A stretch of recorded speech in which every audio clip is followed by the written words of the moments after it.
So you're taking a big math test and you get a question like this. Now, it may look complicated at first, but no worries, Mom. We're going to break it down as easy as chewing applesauce with no teeth. Let's dive in.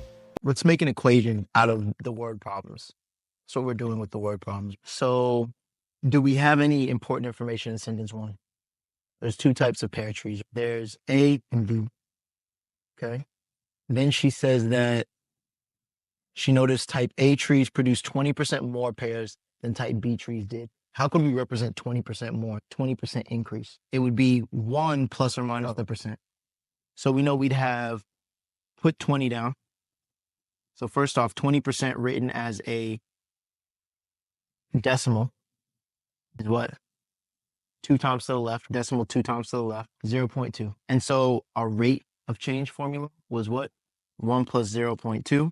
And that's going to lead us to 1.2. Exactly.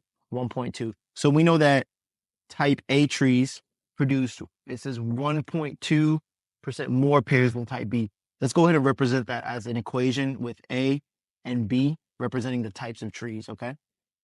How do you represent this idea that A is going to make 1.2 times more trees than B as a function? We'll have A on one side and B on the other side. They said A produced 1.2 times the number of fruits that B did. So I would do A equals 1.2 B. What other information are we giving? Then it says, based on Katarina's observation, if the type A trees produced 144 pears, how many pears did type B trees produce? We know we're looking for B. We're looking for B when A is what? But when A is produces how many pears? 144, and for A or B? A. So I'll do 144 equals 1.2 B. And then I want to find out how many pears the B trees produce. How do I isolate and divide it by 1.2? 144 by 1.2. 120.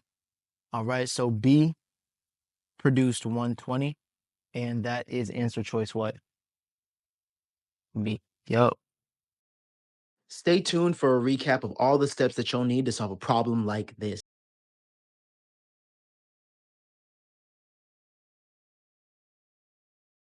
And so if that was helpful, make sure to like, comment, subscribe, and share this with one of your friends so that they know that you know what you're talking about. All right, that's it for today's problem breakdown. If you know anybody that you think could use this extra practice or is preparing for an ACT, SAT, or any type of high school math exam, go ahead and share this video with them. Hope that it helps. Peace.